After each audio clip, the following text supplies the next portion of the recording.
അർഹരായവർക്ക് വീട് കൊടുക്കുന്നതിൽ സംസ്ഥാന സർക്കാർ തടസ്സമായി നിൽക്കുമ്പോൾ ആ ഉത്തരവാദിത്തം ഏറ്റെടുത്തുകൊണ്ട് ഒരു കോർപ്പറേഷൻ ചരിത്രത്തിലാദ്യമായിട്ട് ഇങ്ങനെ മുന്നിട്ടിറങ്ങുമ്പോൾ അത് ദീർഘവീക്ഷണത്തോടെ അല്ല എന്ന് ആർക്കാണ് പറയാൻ സാധിക്കുന്നത്?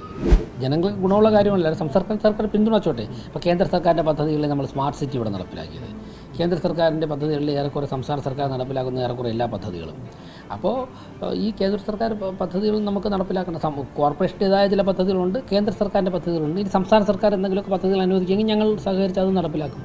സംസ്ഥാന സർക്കാർ ഈ പദ്ധതികളോട് സഹകരിച്ചോട്ടെ. എത്ര മാസം കൊണ്ട് എത്ര വർഷം കൊണ്ട് കാലാവധി പൂർത്തിയാകും എന്നൊക്കെ തന്നെ കൃത്യമായിട്ട് വിലയിരുത്തിയതിന് ശേഷമാണ് ഓരോ പദ്ധതിയും പ്രഖ്യാപിച്ചിരിക്കുന്നത്. വരുന്ന ആളുകൾ അത് ഇംപ്ലിമെൻറ്റ് ചെയ്യുമ്പോൾ നിങ്ങൾക്ക് കാണാം. ഇതിനേക്കാൾ വലിയ വലിയ പ്രഖ്യാപനങ്ങൾ ഇനി വരാനുണ്ട്. നഗരത്തിന് വേണ്ടിയും കേരളത്തിന് വേണ്ടിയും കോർപ്പറേഷൻ മുൻകൈ എടുത്ത് കുറേ കാര്യങ്ങളോട് ചെയ്യാനുണ്ട്. എവിടെ നിന്ന് നല്ല പദ്ധതികൾ കിട്ടി കഴിഞ്ഞാലും ഇംപ്ലിമെൻറ്റ് ചെയ്യുക. സംസ്ഥാന സർക്കാരിൽ നിന്ന് കിട്ടി കഴിഞ്ഞാൽ അത് നടപ്പിലാക്കും, കേന്ദ്ര സർക്കാരിൽ നിന്ന് കിട്ടി കഴിഞ്ഞാൽ അത് നടപ്പിലാക്കും. സ്വകാര്യ വ്യക്തികൾ ഇപ്പോൾ CSR ഫണ്ടൊക്കെ തരുമെന്നുണ്ടെങ്കിൽ അത് വാങ്ങിയിട്ട് നടപ്പിലാക്കും.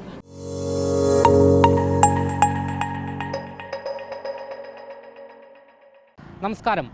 തിരുവനന്തപുരം നഗരസഭയിൽ BJP അധികാരത്തിലേറിയതിന് ശേഷമുള്ള ആദ്യ ബഡ്ജറ്റ് അവതരണം ഇക്കഴിഞ്ഞ ദിവസമാണ് നടന്നത്. ഈ ഒരു ബഡ്ജറ്റ് അവതരണത്തിന് ശേഷം പ്രതിപക്ഷം പ്രധാനമായും ഉന്നയിക്കുന്ന ആരോപണം കേന്ദ്ര പദ്ധതികൾ കുത്തിനിറച്ചുകൊണ്ടുള്ള ഒരു ബഡ്ജറ്റ് അവതരണമായിരുന്നു. പുതുമയായി മറ്റൊന്നും തന്നെ അതിൽ ഉൾപ്പെട്ടിട്ടില്ല എന്നാണ്. മറ്റൊരു പ്രധാന ആരോപണം എന്ന് പറയുന്നത് തീരദേശ മേഖലയുടെ വികസനവുമായി ബന്ധപ്പെട്ട് യാതൊരു പ്രഖ്യാപനവും ഉണ്ടായിട്ടില്ല എന്നാണ്. പൊതുവെ ജനകീയ പ്രഖ്യാപനങ്ങൾ ഒന്നും തന്നെ ഉണ്ടായിട്ടില്ല എന്നുള്ള നിശ്ചിതമായ വിമർശനവും ആരോപണവുമാണ് പ്രതിപക്ഷം ഉന്നയിക്കുന്നത്. ഈ ഒരു സാഹചര്യത്തിൽ ഇപ്പോൾ മറുനാടനോട് പ്രതികരിക്കുകയാണ് തിരുവനന്തപുരം നഗരസഭയുടെ മേയർ തന്നെയായ ശ്രീ VV രാജേഷ്. വരാൻ പോകുന്ന ദിവസങ്ങളിൽ ഈ പ്രഖ്യാപനങ്ങൾ നടപ്പിലായി വരുമ്പോഴേക്കും ഈ വിമർശകർക്കൊക്കെ തന്നെ ബഡ്ജറ്റിന് കൈയടിക്കേണ്ടി വരും. ഇന്നലെ തന്നെ പ്രതിപക്ഷ നിരയിലുള്ള ചിലർ ബഡ്ജറ്റിനെ വളരെ കൗതുകപൂർവ്വവും വളരെ സന്തോഷപൂർവ്വം സ്വീകരിച്ചതായിട്ടാണ് മനസ്സിലാവുന്നത്. ജനങ്ങളുടെ ആരോഗ്യം സംരക്ഷിക്കുവാൻ വേണ്ടി ചിലവ് കുറഞ്ഞ രീതിയിൽ മികച്ച ചികിത്സ കിട്ടാൻ വേണ്ടിയുള്ള തീരുമാനം വരുമ്പോൾ അത് ഭാവി മുന്നിൽ കൊണ്ടുള്ള തീരുമാനമല്ലെന്ന് ആർക്കെങ്കിലും പറയാൻ സാധിക്കും. അർഹരായവർക്ക് വീട് കൊടുക്കുന്നതിൽ സംസ്ഥാന സർക്കാർ തടസ്സമായി നിൽക്കുമ്പോൾ ആ ഉത്തരവാദിത്തം ഏറ്റെടുത്തുകൊണ്ട് ഒരു കോർപ്പറേഷൻ ചരിത്രത്തിലാദ്യമായിട്ട് ഇങ്ങനെ മുന്നിട്ടിറങ്ങുമ്പോൾ അത് ദീർഘവീക്ഷണത്തോടെ അല്ല എന്ന് ആർക്കാണ് പറയാൻ സാധിക്കുന്നത്? അതുപോലെ തന്നെ കുറഞ്ഞ വിലയിൽ മികച്ച ഭക്ഷണം കൊടുക്കാൻ വേണ്ടി കോർപ്പറേഷൻ ക്യാൻറ്റീൻ തുടങ്ങണമെന്ന് പറയുമ്പോൾ ആർക്കാണ് അതിനെ എതിർക്കാൻ സാധിക്കുന്നത്? അന്താരാഷ്ട്ര നിലവാരത്തിലുള്ള ഓഫീസ് കോർപ്പറേഷന് പണിയണം എന്ന് പറയുമ്പോൾ അതിനെ എങ്ങനെ ദീർഘവീക്ഷണത്തോടെ ഉള്ളതല്ലെന്ന് പറയാൻ സാധിക്കും? അപ്പോൾ ഇതൊക്കെ ദീർഘവീക്ഷണത്തോടെ ചെയ്തിട്ടുള്ളതാണ്. കുറഞ്ഞ വിലയ്ക്ക് 50% നിരക്ക് കുറച്ച് മരുന്ന് ലഭിക്കണം, ജനങ്ങൾക്ക് ബ്ലഡ് ടെസ്റ്റ് ചെയ്യാൻ വേണ്ടി സാധിക്കണം എന്നൊക്കെ പറയുമ്പോൾ സ്കാനിങ് 10,000 രൂപയ്ക്ക് ചെയ്യുന്ന സ്കാനിങ് 5,000 രൂപയ്ക്ക് ചെയ്യാൻ സാധിക്കും.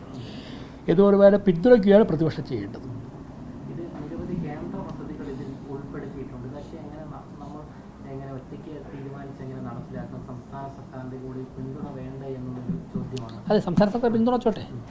ജനങ്ങൾക്ക് ഗുണമുള്ള കാര്യമല്ല, സർക്കാർ പിന്തുണച്ചോട്ടെ. ഇപ്പോൾ കേന്ദ്ര സർക്കാരിൻ്റെ പദ്ധതികളിൽ നമ്മൾ സ്മാർട്ട് സിറ്റി ഇവിടെ നടപ്പിലാക്കിയത്, കേന്ദ്ര സർക്കാരിൻ്റെ പദ്ധതികളിൽ ഏറെക്കുറെ സംസ്ഥാന സർക്കാർ നടപ്പിലാക്കുന്ന ഏറെക്കുറെ എല്ലാ പദ്ധതികളും. അപ്പോൾ ഈ കേന്ദ്ര സർക്കാർ പദ്ധതികൾ നമുക്ക് നടപ്പിലാക്കണം. കോർപ്പറേഷൻ്റേതായ ചില പദ്ധതികളുണ്ട്, കേന്ദ്ര സർക്കാരിൻ്റെ പദ്ധതികളുണ്ട്. ഇനി സംസ്ഥാന സർക്കാർ എന്തെങ്കിലുമൊക്കെ പദ്ധതികൾ അനുവദിക്കുമെങ്കിൽ ഞങ്ങൾ സഹകരിച്ച് അത് നടപ്പിലാക്കും. സംസ്ഥാന സർക്കാർ ഈ പദ്ധതികളോട് സഹകരിച്ചോട്ടെ.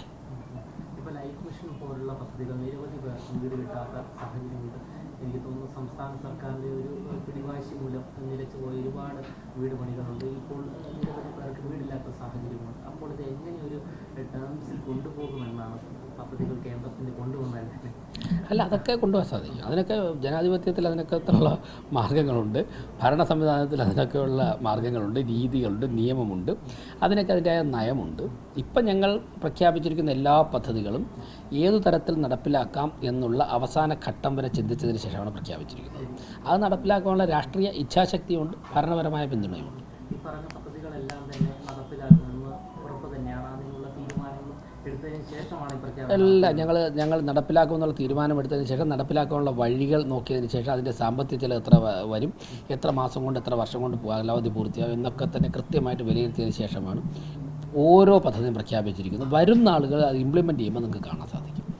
തീരദേശ മേഖലയെ അവഗണിച്ചു, തീരദേശ മേഖലയുടെ പുരോഗതിക്ക് വേണ്ടി യാതൊന്നും പ്രഖ്യാപിച്ചില്ല എന്നാണ് പ്രതിപക്ഷം പറയുന്നത്. അതാ ഈ രണ്ട് മുന്നണികളും കൂടി തീരദേശ മേഖലയെ അവഗണിച്ച് തന്നെ ഇട്ടിരിക്കുകയായിരുന്നു നാളിതുവരെ. ഈ ഭരണസമിതി കോർപ്പറേഷൻ ഭരണസമിതി ഒരു കോർപ്പറേഷൻ ഭരണസമിതിക്കുള്ളിൽ നിന്നുകൊണ്ട് തീരദേശ മേഖലയ്ക്ക് എന്തൊക്കെ ചെയ്തു കൊടുക്കാൻ സാധിക്കും അക്കാര്യങ്ങൾ ചെയ്തിട്ടുണ്ട്. 20 രൂപയുടെ ഭക്ഷണം വിതരണം ചെയ്യുമെന്ന് പ്രഖ്യാപനം ഉണ്ടായിരുന്നു. അതെങ്ങനെ നടപ്പിലാക്കാനാണ് പ്ലാൻ? ഡീറ്റെയിൽ ചർച്ച നടത്തിയിട്ട് അത് അറിയിക്കാം. ഞങ്ങളതിന് ആലോചന ഡീറ്റെയിൽ ആയിട്ട് നടക്കുന്നു. എന്തായാലും തീരുമാനമെടുത്തിട്ടുണ്ട്, കൊടുക്കാൻ സാധിക്കും. കുറച്ചുകൂടി മുമ്പോട്ട് പോയതിന് ശേഷം പറയാം. ഈ കണ്ണമ്മൂലയിൽ ടൗൺഷിപ്പ് വരുമെന്ന് പറയുന്നു. എങ്ങനെയാണ് ഈ കണ്ണമ്മൂലയെ തിരഞ്ഞെടുക്കാനുള്ള ഒരു കാരണം? ചരിത്ര പ്രാധാന്യമുള്ള ഒരു പ്രദേശമാണ് കണ്ണമ്മൂല. നമ്മുടെ ഭാരതത്തിൻ്റെ സ്വാതന്ത്ര്യ സമര ചരിത്രത്തോളം ഉണ്ട്. അതോടൊപ്പം തന്നെ സാമൂഹ്യ നവോത്ഥാന രംഗത്ത് ചട്ടമ്പിസ്വാമിയും അതുപോലെ തന്നെ വേലുത്തമ്പി ദളവയും ഒക്കെ തന്നെ ഒരുപാട് അവരുടെയൊക്കെ തന്നെ സാന്നിധ്യം കൊണ്ട് ചട്ടമ്പിസ്വാമികളുടെ ജന്മം കൊണ്ടൊക്കെ തന്നെ ഒരുപാട് പ്രശസ്തമാകേണ്ട പാരമ്പര്യമുള്ള പ്രദേശമാണ് കണ്ണമ്മൂല. തീർച്ചയായിട്ടും നമ്മുടെ നഗരത്തിൻ്റെ ഒരു പുനർനിർമ്മാണമൊക്കെ നടക്കുമ്പോൾ അതിൻ്റെ പ്രാധാന്യമുണ്ട്, അതിന് പ്രാധാന്യം കൊടുക്കേണ്ടതായിട്ടുണ്ട്. ഈ മരുന്ന് വിതരണം അതുമായി ബന്ധപ്പെട്ട് വില കുറഞ്ഞ മരുന്ന് നൽകും എന്ന പ്രഖ്യാപനമുണ്ടായിരുന്നു. നിലവിലിപ്പോൾ പ്രധാനമന്ത്രിയുടെ ഈ മെഡിക്കൽ സ്റ്റോറിൽ അതിലൂടെ വിതരണം ചെയ്യുന്നില്ലല്ലോ. താങ്കൾ ഉദ്ദേശിച്ചതാണ് ജനൌഷധിയാണ്. അതെ, ജനൌഷധിയുടെ പ്രവർത്തനം ജനൌഷധിയിലൂടെ നടക്കും. അമൃത് ഫാർമസിയുടെ പ്രവർത്തനം അമൃത് ഫാർമസിയിലൂടെ നടക്കും. ഇത് രണ്ടും കേന്ദ്ര ഗവൺമെൻറ് പ്രോജക്റ്റുകളാണ്. അപ്പോൾ ഇത് രണ്ടും തമ്മിലുള്ള എന്തെങ്കിലും വ്യത്യാസങ്ങളുണ്ടോ? മെഡിസിൻ കിട്ടുന്ന കാര്യത്തിൽ ചില വ്യത്യാസങ്ങളുണ്ട്, അവൈലബിൾ ആവുന്ന കാര്യത്തിൽ ചില വ്യത്യാസങ്ങളുണ്ടെന്നാണ് പറയുന്നത്. തീർച്ചയായിട്ടും ഇതിനേക്കാൾ വലിയ വലിയ പ്രഖ്യാപനങ്ങൾ ഇനി വരാനുണ്ട്. നഗരത്തിന് വേണ്ടിയും കേരളത്തിന് വേണ്ടിയും കോർപ്പറേഷൻ മുൻകൈ എടുത്ത് കുറേ കാര്യങ്ങളോട് ചെയ്യാനുണ്ട്.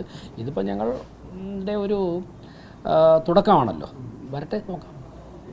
ഇത്രയും ദിവസത്തിനുള്ളിൽ, കുറഞ്ഞ ദിവസങ്ങൾക്കുള്ളിൽ എങ്ങനെയാണ് ഈ ഒരു ബഡ്ജറ്റ് തയ്യാറാക്കിയത് എന്നുള്ളതാണ്. അല്ല, ഞങ്ങൾ ഈ ഒരു കോർപ്പറേഷൻ്റെ ഇപ്പോൾ ഞങ്ങൾ ഭരണത്തിന് കയറിയതിന് ശേഷം ഉള്ള ആലോചനയില്ല.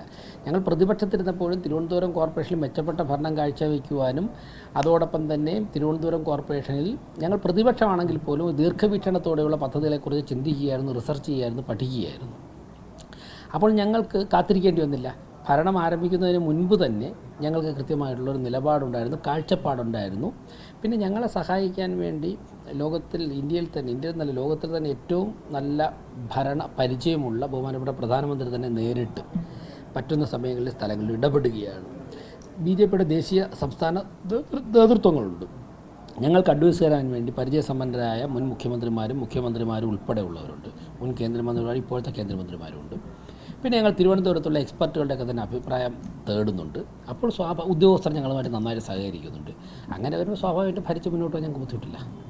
BJP ആണ് നഗരസഭ ഭരിക്കുന്നത്, അതുകൊണ്ട് തന്നെ കേന്ദ്ര പദ്ധതികൾ കൂടുതൽ ഇംപ്ലിമെൻറ്റ് ചെയ്യാനാണ് ഉദ്ദേശം. എവിടെ നിന്ന് നല്ല പദ്ധതികൾ കിട്ടി കഴിഞ്ഞാലും ഇംപ്ലിമെൻറ്റ് ചെയ്യുക. സംസ്ഥാന സർക്കാരിൽ നിന്ന് കിട്ടി കഴിഞ്ഞാൽ അത് നടപ്പിലാക്കും, കേന്ദ്ര സർക്കാരിൽ നിന്ന് കിട്ടി കഴിഞ്ഞാൽ അത് നടപ്പിലാക്കും. സ്വകാര്യ വ്യക്തികൾ ഇപ്പോൾ CSR ഫണ്ടൊക്കെ തരുമെന്നുണ്ടെങ്കിൽ അത് വാങ്ങിയിട്ട് നടപ്പിലാക്കും. കോർപ്പറേഷന് സ്വന്തമായിട്ട് ആവിഷ്കരിക്കാൻ സാധിക്കുമെങ്കിൽ അതും ചെയ്യും. എന്തൊക്കെ ചെയ്യാൻ സാധിക്കും അതൊക്കെ ചെയ്യും. ഈ ബഡ്ജറ്റിൽ കേന്ദ്ര പദ്ധതികളാണ് കൂടുതൽ എന്ന് പറഞ്ഞു കഴിഞ്ഞാൽ എന്തായിരിക്കും? അതെ, തിരുവനന്തപുരം കോർപ്പറേഷൻ ഇന്ത്യയിലാണ്. തിരുവനന്തപുരം കോർപ്പറേഷൻ ഇന്ത്യയിലായതുകൊണ്ട് തന്നെ ഇന്ത്യ ഗവൺമെൻറ് പദ്ധതികൾ പരമാവധി ഞങ്ങൾ നടപ്പിലാക്കാൻ വേണ്ടി പരിശ്രമിക്കും. ഈ സംസ്ഥാന സർക്കാർ ഞങ്ങൾക്ക് കുറേ പദ്ധതികൾ തരാമെന്ന് പറയുന്നത് ഇരിക്കട്ടെ, ഞങ്ങൾ അത് നടപ്പിലാക്കും. ഇത് രണ്ടുമല്ലാത്ത ഞങ്ങൾക്ക് ആവിഷ്കരിക്കാൻ പറ്റുമെങ്കിൽ ഞങ്ങളത് ആവിഷ്കരിക്കും. അവസാനമായി തെരുവുനായ സംരക്ഷണവുമായി ഷെൽട്ടറിന് വേണ്ടിയുള്ള സ്ഥലങ്ങൾ കൂടുതൽ കണ്ടെത്തിയോ? അതിൽ അന്വേഷണം നടക്കുക. ഒരു സ്ഥലത്ത് 2 ഏക്കർ സ്ഥലം കണ്ടെത്തിയിട്ടുണ്ട്. അതിൻ്റെ കൂട്ടത്തിലുള്ള കൂടുതൽ ചർച്ചകൾ നടക്കുന്നുണ്ട്. അപ്പോൾ മറ്റുള്ള പുതിയ സ്ഥലങ്ങൾക്ക് വേണ്ടിയുള്ള അന്വേഷണം നടക്കുന്നുണ്ട്. എന്തായാലും മേയർ VV രാജേഷ് നമ്മളോട് വ്യക്തമാക്കുന്നത് കേന്ദ്ര പദ്ധതികളും സംസ്ഥാന സർക്കാരിൻ്റെ പദ്ധതികളും ഒരുപോലെ നമ്മുടെ നഗരസഭയിൽ നടപ്പിലാക്കും എന്നുള്ളതാണ്. നിലവിൽ പ്രഖ്യാപിച്ച എല്ലാ പദ്ധതികളും കൃത്യമായി നടപ്പിലാക്കും. അതിനുള്ള പ്ലാനുകൾ മുന്നേ കണ്ടിട്ടുകൊണ്ട് തന്നെയാണ് ഇത്തരത്തിലുള്ള പ്രഖ്യാപനങ്ങളെല്ലാം നടത്തിയിരിക്കുന്നത് എന്നാണ്. ക്യാമറമാൻ അഖിൽ അശോകിനൊപ്പം അമൽ രുദ്ര, മറുനാടൻ മലയാളി, തിരുവനന്തപുരം.